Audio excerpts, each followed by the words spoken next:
Hi everybody, welcome back to Classical Mythology. Here we are on the first day of Ovid's Metamorphoses. You can also pronounce it Metamorphoses however you'd like to. But the important thing that we're talking about changed shapes.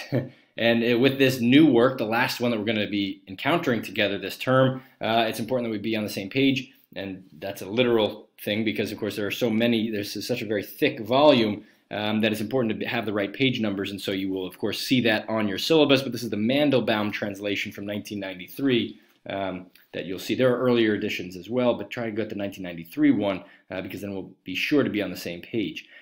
So my soul would sing of Metamorphoses, that particular first line there is from the very first line as Mandelbaum translates it for us. And so we're going to be talking about changed shapes, forms turned one into the next. And that's really the link connecting all the stories of the Metamorphoses. If we said, well, what's the Aeneid about? Well, fundamentally it's about a Trojan hero who takes his band of crew. They, navigate the deep waters, find themselves in Italy, and ultimately will found what will become Rome someday. It's a foundation story and a travel myth and all these things.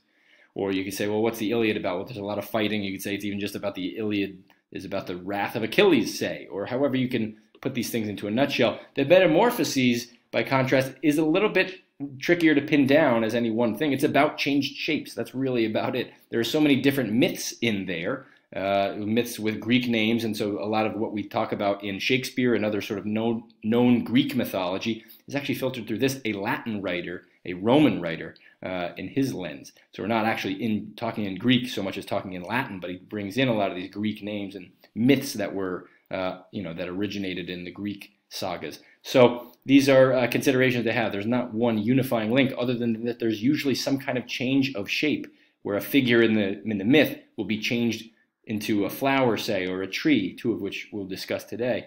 And so there, otherwise, different themes that go into it. And again, as we embark on this, our last work together, we'll still go into our 4-point analysis of genre, context, plot, and exposition. And of course, the genre that we're going to have is in fact, we'll turn to genre next. We'll start with the context. The historical setting for this is between the years 43 BCE and AD 17. These are the years in which Ovid lives and works. And his full name as a Roman would have been Publius Ovidius Naso, but we call him Ovid today. And what's important about this? Well, he's just as the author of our Aeneid, Virgil. He's writing in this Rome and in this literary circle, a milieu which includes great authors such as Virgil and Horace. These are at the patronage of Maecenas, all of whom serve essentially at the pleasure of the Emperor Augustus. So this is the very high circles that are in. And of course, Ovid, as you will find, I hope, this work quite entertaining, and there's reason for that. I mean, he clearly is a very learned, educated, erudite figure, and he puts a lot of that erudition into his work. A lot of it comes out in wit and wordplay, and I think you'll still even today find it quite funny. Sometimes really darkly so. It can be very affecting in that way, affecting, so that you're stirred with a kind of empathy at the really the beautiful writing, even as it's sort of showing the brutality of a lot of actions. And we'll talk about a little bit of that in this section. What else do we get? For the rest of his career, outside of the Metamorphoses, he's typically known as a love poet. So he wrote three. You could put these three on there: the loves, the amores, the art of love, the ars amatoria, and the cure for love, the remedium amoris. So all of these are poems about love, and he's so well known as a love poet that actually a couple of years ago there was a website that came out with a quiz online that was saying, listen to read these lyrics. Are they the words from an Ovid love poem or the Taylor Swift love song? And so I encourage you to Google that and maybe take a bit of that yourself. But all of this is to say that he was known as a love poet, but also a very, incisively smart, funny, and witty author as well throughout all this. Darkly funny, quite darkly funny. Really dark is sometimes good to emphasize. We think of it as light, and there's a levity to it in some ways, but there's also a serious gravity to it too. So much so that in the year 8 he was exiled, and we seem to have from references that he makes in his letters from the Black Sea and his sorrows, the Epistulae ex Ponto and the Tristia, These are works which he is said to have written up in the Black Sea. So he's exiled, banished from Rome, banished from Italy, and has to go up towards the Black Sea where no one speaks Latin where he is there. And so he's kind of banished. And why is this evidently the case? Well, it's thought that there are two reasons, at least the way that Ovid the poet expresses it. He says, well, he was banished for this carmen et error that he commits. One, carmen meaning song, the other error meaning error or mistake. Well, it's thought that, well, maybe the carmen that put him on the bad side of Augustus, the emperor, it's thought that, well, Augustus was instituting a series of marriage laws, and this legislation was being basically undercut by a lot of the amatory romantic poetry, which encourages licentiousness and other sorts of things. He's sort of saying, well, this is encouraging adultery and all kinds of illicit behavior that undercuts the legislation that Augustus is trying to bandy. And so, what does Ovid? Ovid supposes that, well, he didn't have a good name because of his poetry to that effect. So he thinks maybe the Amores or the Ars Amatoria or the Remedium Amores, maybe one of those poems might be this poetry that he's talking about that gets him banished, in tandem with that error, which may be the more striking one, where it's possible there are potentially elliptical references to certain sort of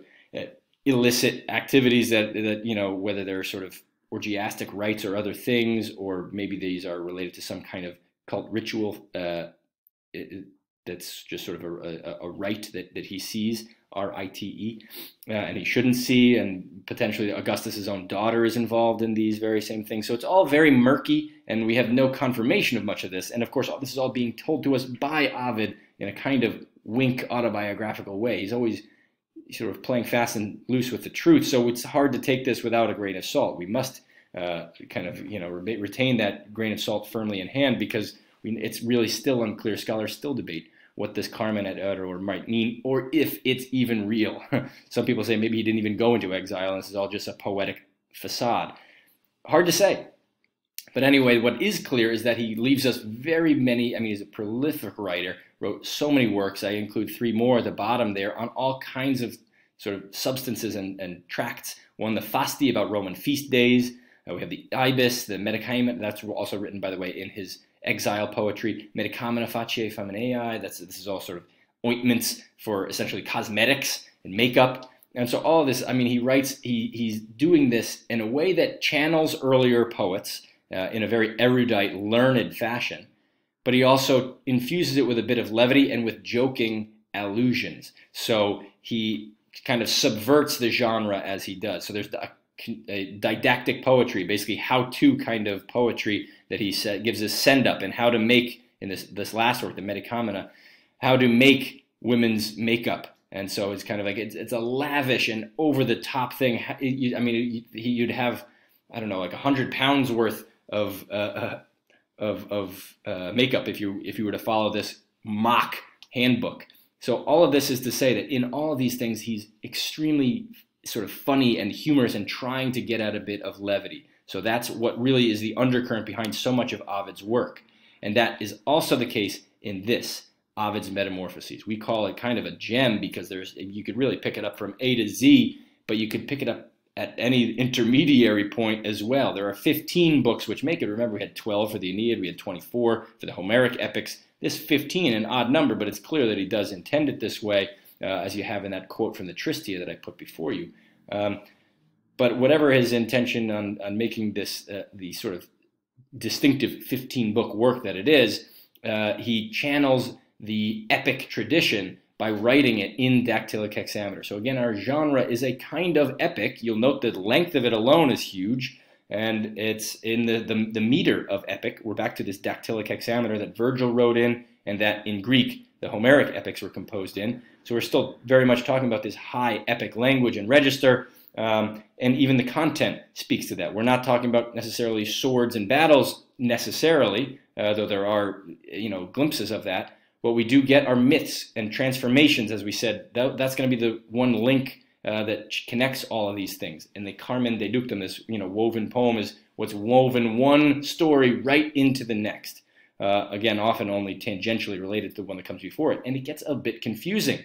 you'll see that narratives are nested one within the other, and it's hard to tell who's speaking and who's the storyteller, the narrator, and you'll come back. It's like an inception narrative going into one story, which is told within another story. So there, I leave it there for you. We'll take a breeze by a couple of highlights from this particular first 3 books that we looked at for today.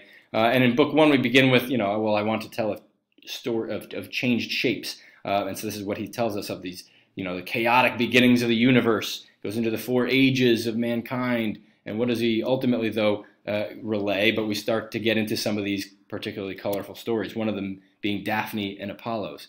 So we have here the Bernini sculpture illustrating it, but the story of Daphne and Apollo is that of Apollo first having slain the Python. He then gets into a bit of a quarrel with little Cupid, who's stringing his bow and saying, well, little Cupid, don't hurt yourself with that particular bow and arrow there. I'm the one who's the great archer, the god of archery I am, so you should leave the bow and arrow kind of stuff to me. Drop your quiver and play along with your little toys, you little boy. I'm Apollo, you're Cupid, and let's leave it there. Well, Cupid doesn't take kindly to that and says, well, you may be able to hit everything in the world without error, but I can hit you, and that's just as fine. So he takes out, of course, we see this golden arrow, which he shoots Apollo with, and that inflames love.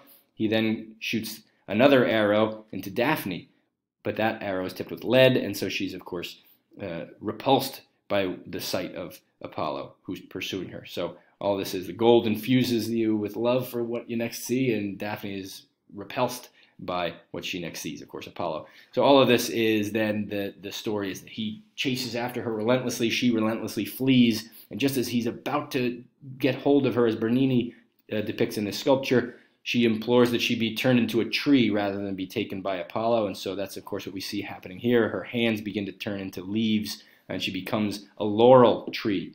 And, of course, a laurel tree is what actually the word Daphne means in Greek. Daphne means laurel, so she becomes exactly what her name implies. And even then she's associated with Apollo, who still loves her, even as she's become a tree, no longer a human. But he now takes the laurel branches as his insignia for the Pythian games and other things. So these are sacred branches to Apollo. Several other stories that we can talk about. I mean, there's the Io story where Jupiter is so enamored of her. We've talked about this, that he summons some clouds to be able to sleep with Io, who then Juno comes in and says, hey, what are you doing in this cloudless sky? I see all these clouds. I must be mistaken, or I'm being deceived by my husband. And so Jupiter, turns the erstwhile mortal Io into this beautiful white heifer, the most beautiful cow you've ever seen, and she says to him, well, why don't you give me that as a gift? I am your wife, after all. He can't refuse, and of course, then we see this, that Io's turned into a cow. She's ultimately returned and will become essentially this goddess who's worshipped in kind, as we read in Ovid. And there are other stories that are actually quite distressingly similar to that one. Io will go on with other stories. We also get the book of, at the end of book 1 and the beginning of book 2, the story of Phaethon, who wants to know if he really is the son of the sun. Since he's never seen the sun god in person, he wants to be able to be sure. And of course, we get the story of his roundabout chariot ride that ends in disaster. I'll zip through these, but I mean, you'll see that there's quite a bit of continuity even in some of these stories. The Io story prefigures that of Callisto, which also prefigures that of Europa. So Callisto is again approached by Jupiter, and now rather than go in his own guise, Jupiter takes on the guise of Diana and then tries to have his way with her, and ultimately does. And then we have Europa, where he doesn't even go into her sort of area as a god at all, but just as a bull, and entices her onto his back, and goes out to the sea where she can do nothing against. So there's a distressing sort of quality to many of these. But you can see so many of the stories of change is really what's happening here. Actaeon changed into a stag because he sees Diana bathing and must be ripped apart by his own huntsman. Semele, who tries to, who again Juno intercedes there, and is ultimately burned in flame by asking what she cannot have, which is to say to see Jupiter in all his glory as they make love behind Juno's back. So all of these are stories that are just distressing in some details, but quite rich in detail.